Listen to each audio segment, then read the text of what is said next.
what does it take for all those promises that we hear over and over again? Little things like you will be a blessing to other people because I will bless you so much, or everything in your life will be pressed down, shaken together, and running over with the goodness of God, or if God is for us, who could be against us? Or all things work together for the good of those who love God and are called according to his purposes. What is required before all those things are true? You ever thought about that? You see someone whose life is filled with blessing and everything just seems to work out for them. It's almost like they have the Midas touch. Whatever they do turns to great wealth. Whatever they do seems to flow right through the nations and accomplish all of the good works that they want it to. And yet, as we proceed through our lives, we see the bumps in the road and things go wrong, and we wonder, why them and not me? What have they done that I haven't done? Who are they that they would receive those things and I wouldn't receive those things? And we like to think that the love of God is unconditional, that God is such a big and loving God that God will always do what God does because of his love, and we will never be forsaken from his love. He'll never turn his back on us. He'll be closer than a brother. He will stick with us no matter what. And God's love is truly unconditional. You can't be good enough to get it, and you can't be bad enough to lose it. God's love for you is unconditional. Are you convinced? Think about it for a minute. Do you feel like sometimes the child who's been locked in the closet too long, the spouse who's been abused, do you feel like God's love is truly unconditional? If you're the abused or the abuser, is God's love equal? Really makes you think, doesn't it? Why is that one blessed and this one not? Or this one blessed and that one not? Now, there's a whole lot of answers around that question from Old and New Testament.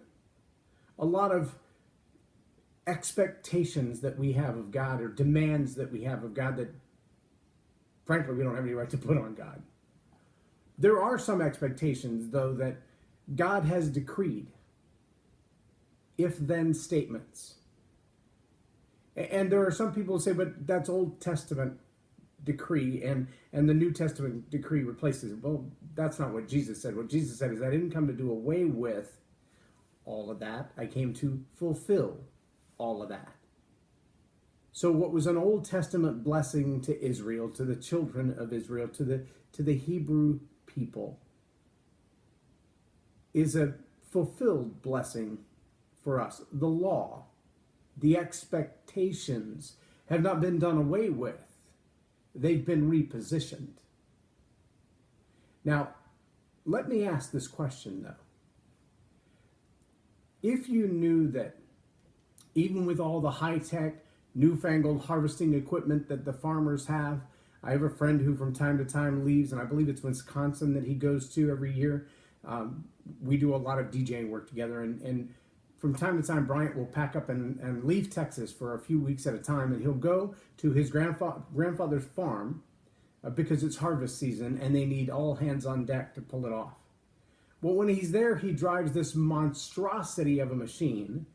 You couldn't even drive it down the highway hardly if it was in its full apparatus, because it's 3 times wider than the highway, and it's a harvester that picks up the grain and picks up the corn and dumps it all into one big hopper, and you don't have to go around to each corn stalk and pull the corn off yourself or cut it and then do all that work to it yourself by hand. The harvester gathers it all and dumps it in, and when they do hay, the machine rolls through, cuts the grass that becomes the hay and rolls it up into a big thing and makes a spiral and wraps the baling wire around it and has round bales. Or you change the attachment and it spits out square bales. But it's not like it used to be in the days of the Hebrews, where they had to go out with a sickle or an axe and cut at the root in order for the fruit to be utilized, the wheat or the grain or whatever else. There's a mechanism now for harvesting the blessing that God has poured out. And yet, if the seed is never put in the ground, there's nothing to harvest. God doesn't miraculously make fertile soil produce fruit if there's no seed in the ground. There's something required of the farmer if he wants a harvest. And I believe in the same way that from the day of Adam, when he was kicked out of the garden and God said, listen, if you want fruit outside the garden where it all comes natural, you will fight with the ground to get it. You will labor by the sweat of your brow to find success, to find blessing, to find the fruit that you want. You're going to have to break the ground. You're going to have to plow the ground. You're going to have to fight with the ground. You're going to have to put the seed in the ground. You're going to have to water the ground. You're going to be responsible for fighting the earth and all of its natural state to produce successful fruit in your life. That's what God told Adam. And from then until now, if a man wants to work, let him eat, was a declaration of Solomon. Even now, if you're not willing to work, getting food on your table is a little more complicated. Now, it may not be that you have to grow the cow to cut the slab of meat, to grind it up to make the burger. You may be able to go to McDonald's or Burger King to buy the burger, but if you want money to buy that burger, you're going to have to do something to get that money. And you will eat, you will grow fruit, you will bear success by the sweat of your brow. To expect anything other than that is silly. Oh, but Jesus came to do away with the law. Really? Did the law of reaping and sowing go away at the advent of Christ? Did the law of laboring against the ground go away at the advent of Christ, or the death of Christ, or the resurrection of Christ? No. Those elements of our relationship to God still exist. And I believe there are others. Other expectations that God has of us. Now, over the next few weeks, I'm going to really dig in. So those of you who normally watch this program for a little bit of entertainment in the morning, or watch this program for some leadership lessons, believe me when I say, what we're going to talk about over the next few weeks is going to be as applicable to the success of your leadership, the influence that you have, as anything else you've ever studied. I know that sounds big. I believe it is. If I could teach you how to plant a seed in the ground and see it explode with 10 times more harvest than you put in the ground, would you want to know the answer to that? If I could teach you how what you're doing in your business, what you're doing in your church, what you're doing in your family, that's showing some signs of life and success, could be multiplied inexplicably, could be multiplied exponentially, could be multiplied by the hand of God, not just your own labor, but that your labor would be exaggerated. Would you want to know the answer to that question? Is that a problem you would like to have solved? We're going to dig into some wisdom that was laid on us a long, long time ago, several centuries ago. That was as simple as the idea that if you want peaches in your backyard, you got two options. Go buy the peaches and carry them to your backyard, or dig a hole and plant the seed of peaches and do the right thing until it bears fruit. You can't throw it in the ground on Monday and expect fruit on Tuesday or Saturday or the following Monday. It takes some time.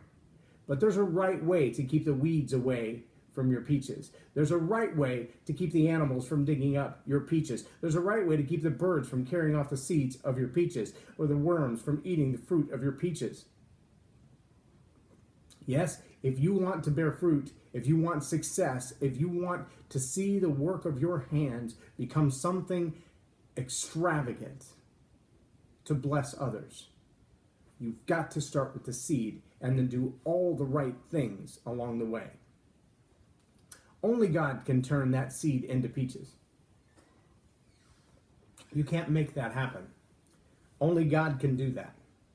Only God can make the water ignite the soil and release the oxygen and the nitrogen necessary for that chemical process to take place. Well, we can duplicate it, but we haven't yet been able to, starting with zero substance, create life.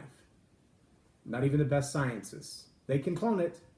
They can even take the embryo after the seeds have come together and nurture life. But only God can take nothing and make it something and create life.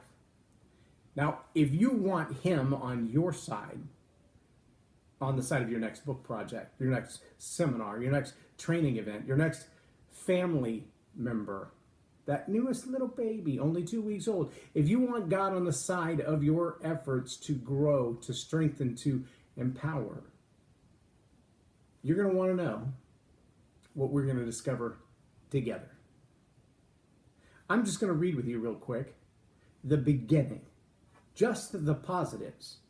And I want you to understand what we're going to dig into over the next few weeks are the blessings of the obedience to God and the curses of the disobedience to God. And one little factor that you're going to identify really quick is going to be that there are 3 times more curses than there are blessings. Before we dig in real deep, I just want to read this part to you. And when I come back tomorrow, I'm going to have a list. So if you're a list-taking person, you're going to want to have a pen and pencil or a pen and paper handy tomorrow to start writing out the list of the blessings so we can look at them and break them down. But right now, I'm just going to read. Don't make idols for yourself. This is Leviticus chapter 26. Don't make idols for yourself. Don't set up an image or a sacred pillar for yourself. And don't place a carved stone in your land that you can now bow down to. I am your God. I am your God. Keep my Sabbath. Treat my sanctuary with reverence. I am God. If you live by my decrees, there's the beginning of your if-then statement. If you live by my decrees. If you live by my decrees and obediently keep my commandments, I will send the rains in their seasons. The ground will yield its crops and the fruit trees their fruit. You will thresh until the grape harvest, and the grape harvest will continue until planting time. You will have more than enough to eat and will live in a safe place and a secure land. And there's 4 or 5 things right there that if we were to look at the quality of our life and go, man, I could use some more of that, and I could use some more of that, then we better ask ourselves the question, what decrees is he talking about? What is it he's telling me to do that I haven't yet done to have more blessing, more fruit, more safety, more security? I'll make the country a place of peace. You'll be able to go to sleep at night without fear. I'll get rid of the wild beasts. I'll even eliminate war. You'll chase out your enemies and defeat them. 5 of you will chase 100, and 100 of you will chase 10,000. Do away with them. I will give you my full attention. I will make you prosper, make you grow in numbers, and keep my commandment with you in good working order. You'll still be eating from last year's harvest when you have to clean out the barns to make room for the new crops. I'll set up my residence in your neighborhood. I won't avoid you or shun you. I'll stroll through your streets. I'll be your God, and you will be my people. I am your God, your personal God, who rescued you from Egypt so that you would no longer be slaves to the Egyptians. I'll rip off the harness of your slavery so that you can move about freely. I just spent 20 hours on a flight coming back from the Congo. And the idea of ripping off my seatbelt and moving about the cabin freely, being able to lay down on the floor and stretch out in the peace to know that no one's going to step on me if my back is tired of sitting after 20 hours in an airplane, was a figment of my imagination. It was something that I kept stretching my mind toward to try to keep my body from atrophying sitting in that seat. Some people would get up and stand at the bathrooms, and the captain would come on and say, please don't congregate at the lavatory. But where do we get out of our seats? Where can we go? There's not a lounge here.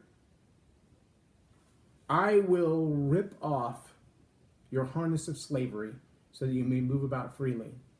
Now, the next verse starts with, but if you refuse to obey me. Tomorrow, I want to dig into, to begin the process of digging into, and I may just read that for you tomorrow and wait till Monday to start the list. But we're going to dig into the list of things that you can expect to go wrong when you're disobedient to God. And I think you're going to be mind boggled by the fact that some of those things you can identify in your life right now. You're looking at them going, but why does that keep happening? And how come that? And why is that a truth in my life? And why is that real in my life? And the reality is, the reason those things are happening is because you have not kept the decrees of God. You cannot grow a peach tree until you plant a peach seed. There are things in your life that are not the way you want them to be because the decrees of God have not been kept by you. That's what we're going to talk to. I know that sounds so heavy and so deep, but what you want to do is be released to move about freely, to have security, to have so much harvest that you're giving it away when it's time to harvest again. That's what we want to see in our lives. And that only happens when we keep the decrees. But we also need to be able to identify the speed bumps that we keep running into and going, but why is that there? But why is that there? But why is that there? If we can identify and eliminate those, won't that make your success that much sweeter? I hope so. I will see you tomorrow, and we'll dig back in to Leviticus 26. I am Loren Norris, and you've been watching Tell It Like It Is TV. Have a blessed day.